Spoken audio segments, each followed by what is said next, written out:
Que a paz do Senhor, meu amado, esteja com você nessa glorioso dia.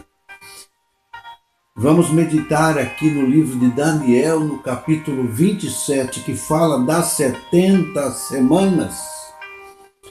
Meu amado, essa profecia é uma profecia grandiosa que se estendeu para o entendimento dos nossos tempos para frente, inclusive, para todo o fechamento até a volta gloriosa do Senhor Jesus.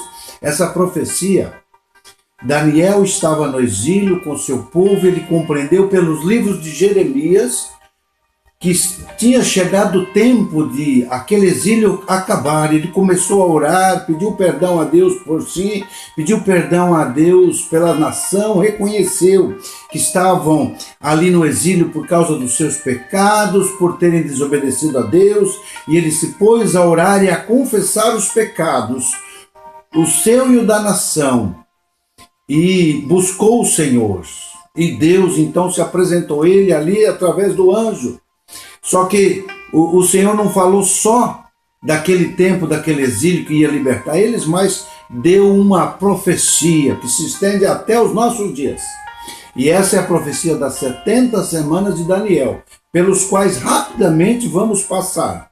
Diz aqui: enquanto eu estava falando e orando, confessando o meu pecado e o pecado de Israel, meu povo, e trazendo o meu pedido ao Senhor, o meu Deus, em favor do seu santo monte, em favor de Jerusalém. Jerusalém está lá. Enquanto eu ainda estava em oração, Gabriel, o anjo, o homem que eu tinha visto na visão anterior, ele já tinha tido contato com o anjo, veio voando rapidamente para onde eu estava, à hora do sacrifício da tarde. E ele me instruiu e disse: Daniel, agora vim para dar-lhe percepção e entendimento. Assim que você começou a orar, houve uma resposta que eu trouxe, porque você é muito amado. Por isso, preste atenção à mensagem para entender a visão. 70 semanas estão decretadas para o seu povo e a sua santa cidade. Essas 70 semanas, amados, são 70 semanas de anos. São anos judaicos, né? Considerando o calendário romano também, o calendário judaico, os anos bissextos, tudo trabalhado nos anos de 360 dias. E, de qualquer forma, os teólogos fizeram essa contagem, que nós não vamos destrinchar a contagem, mas nós vamos aceitar o que estudaram. Então, 70 semanas estão decretadas para o seu povo. Qual povo? Povo de Israel. Não é para a igreja, não é para os gentios, é para Jerusalém, é para os israelitas. E a sua santa cidade. Qual cidade? Jerusalém. Então, decretada para quê? Olha aqui. O Senhor vai dar fim ao pecado, expiar a culpa da nação, trazer justiça eterna, cumprir a visão e a profecia, aquelas promessas dadas a Abraão da terra e tudo aquilo vai ser cumprido, e ungir o Santíssimo, quer dizer, ali o Senhor vai reinar, vai estar presente, o próprio Senhor Jesus. São 6 promessas que vão se cumprir ainda, amado, que ainda não se cumpriram. São 70 semanas para que isso ocorra. Saiba e entenda, a partir da promulgação do decreto que manda restaurar e reconstruir Jerusalém, essa promulgação, amados, está lá em Neemias, capítulo 2, verso de 1 a 8. Ali, quando Neemias pediu ao rei Artaxerxes, que queria reconstruir a sua cidade, se ele permitisse.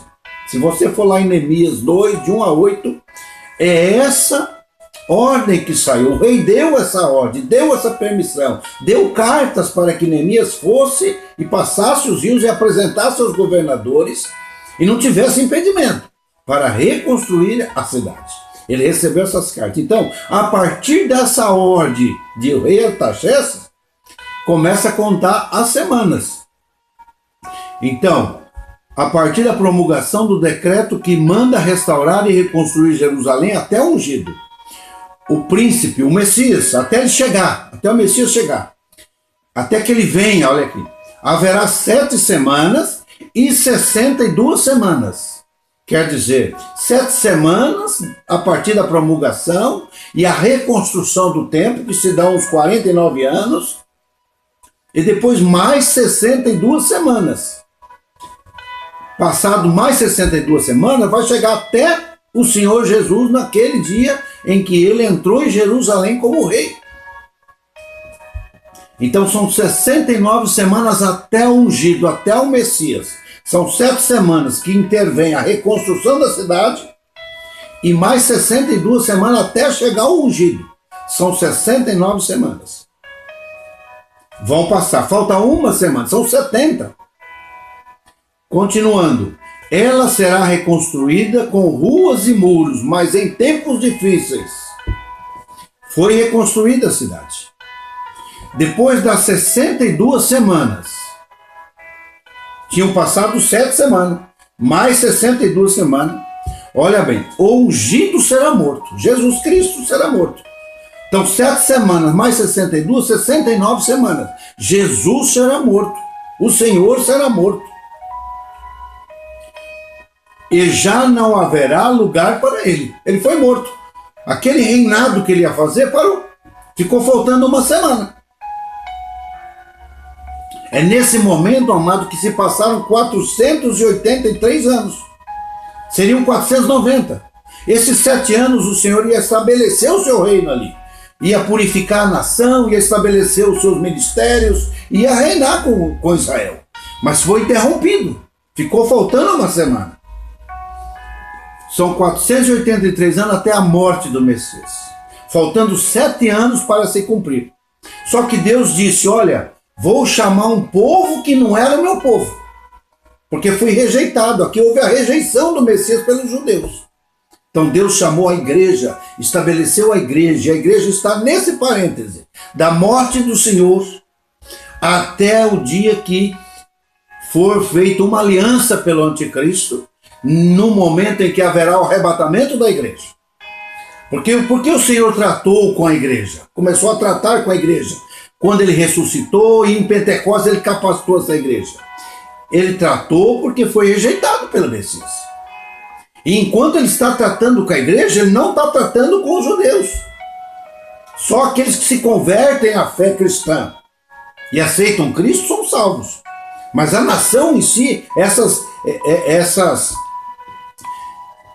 bênçãos que ele vai trazer, essas 6 bênçãos, ele ainda não estabeleceu sobre a nação de Israel. Mas ele ainda vai estabelecer, porque são promessas de Deus. Quando ele vai estabelecer? Quando ele terminar de tratar com a igreja. Quando ele terminar de tratar com esse povo, que não era povo, que ele arrebatar esse povo, que é a sua igreja, que pela fé foi para o céu.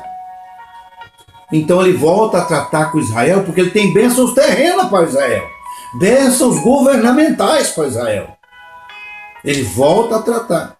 Então falta uma semana. Como será essa última semana? Será o período de purificação de toda a terra e da nação de Israel através da grande tribulação. Então, depois das 62 semanas, o ungido será morto e já não haverá mais lugar para ele. A cidade e o lugar santo serão destruídos pelo governante que virá. Depois que ele foi morto, no ano 70, a cidade foi destruída pelo um governante que virá. Quem é esse governante? Esse governante virá da região dos romanos, do Império Romano. É dessa região. O fim virá como uma inundação. Guerras continuarão até o fim. De lá para cá nós temos visto cruzadas, guerras, contendas, né? Na região ali dos muçulmanos, os árabes, só guerras e mais guerras. Primeira Guerra Mundial, Segunda Guerra Mundial, e continua falando guerra até hoje. Até o fim. E desolações foram decretadas. Estamos passando por desolações. Até agora a terra está desolada. Mas a igreja está sendo estabelecida. A igreja que será salva pela fé gratuitamente está sendo estabelecida. No verso 27 diz assim: quando surgir aquele governante que virá, porque a cidade foi destruída pelos romanos, e esse governante virá dos romanos, quando esse anticristo se levantar, esse governante, com muitos ele fará uma aliança, verso 27. E durará uma semana. Olha aqui, 7 anos, para completar 70 semanas. No meio da semana, quer dizer, 3 anos e meio, ele dará fim ao sacrifício e à oferta. Os judeus estarão fazendo sacrifício ao Deus Todo-Poderoso no templo ali que foi reconstruído. Mas esse anticristo vai encerrar esse sacrifício, não vai aceitar, e ele vai colocar a sua imagem lá, a sua presença lá. Olha aqui, e numa ala do templo será colocado sacrilégio terrível, até que chegue sobre ele o fim que lhe está decretado. Essa é a abominação da desolação. Ele vai colocar a sua imagem, o seu ídolo, a sua presença, vai querer adoração. É como diz aqui, logo mais para frente, diz que esse rei é um rei arrogante que virá. Ele dirá coisas jamais ouvidas contra o Deus dos deuses, contra o Senhor. Nunca mais se ouviu o que ele vai falar contra Deus. Ele terá sucesso até que o tempo da ira se complete. Até a medida que Deus suportar num limite máximo. Nesse momento, então, o Senhor Jesus descerá em Jerusalém, no Monte das Oliveiras. Diz que ali em Tessalonicenses, pelo sopro da sua boca, destruirá o anticristo, o falso profeta, e amarrará Satanás por 1000 anos. E ele entra então em ação nessa terra para governar essa terra e restaurar essa terra. Amado, esse é o plano escatológico que temos para nós. A igreja espera o quê? Ela ser tirada, porque como está em Tessalonicenses, ela, com a presença do Espírito Santo, é ela que detém o anticristo. Ele se elevar até, porque a iniquidade já opera, e opera em grande escala, mas Satanás ainda não opera na sua totalidade, porque há um impedimento. A presença do Espírito Santo na igreja impede que ele ataque o mundo inteiro. Então a igreja fiel, só a igreja fiel, que serve com fidelidade, será tirada. Aquela que tem a presença gloriosa do Espírito Santo, será tirada. E então, esse rei que virá, esse governante que virá, o anticristo, ele vai então estender o seu governo de maneira violenta, primeiro pacífica nessa terra, enganosa, mas depois ele rompe, e ele se volta, e ele estabelece guerras e guerras, e Deus vai então voltar, o Senhor vai voltar ali, como diz o livro de Zacarias, capítulo 12, 13, e ele vai voltar ali no Monte das Oliveiras, e vai exterminar todos os seus opositores, e vai estabelecer o seu reino nesse mundo. Esse é o plano, amado. O que devemos esperar? O arrebatamento. Porque estamos vendo as profecias se cumprindo no nosso tempo. Meu amado, fique com Deus. Vamos orar. Pai Santo, Pai querido. O Senhor, através de Daniel, nos deu entendimento, Senhor, de todo um processo, Senhor, até a vinda gloriosa do Senhor no Monte das Oliveiras. E nós sabemos, Senhor, pelas Escrituras, como Daniel soube pelas Escrituras, e através do profeta Jeremias, que era chegado o tempo daquela libertação. Nós também hoje, com as Escrituras, estamos vendo que é chegado o tempo da nossa libertação, o tempo do arrebatamento, o tempo da nossa salvação, Senhor, ser plenamente concretizada. Nós te damos graças, Senhor, por poder entender e poder orar. O Senhor tenha misericórdia de nós, perdoa os nossos pecados e nos salva, Senhor. Salva toda a nossa casa, para que não nos percamos, mas que também estejamos olhando, Senhor, e entendendo esse momento tão importante que nós passamos, que estamos vivendo. Nós assim oramos, Pai, em o nome do Senhor Jesus. Amém. Fique com Deus, meu amado. Que Deus te abençoe.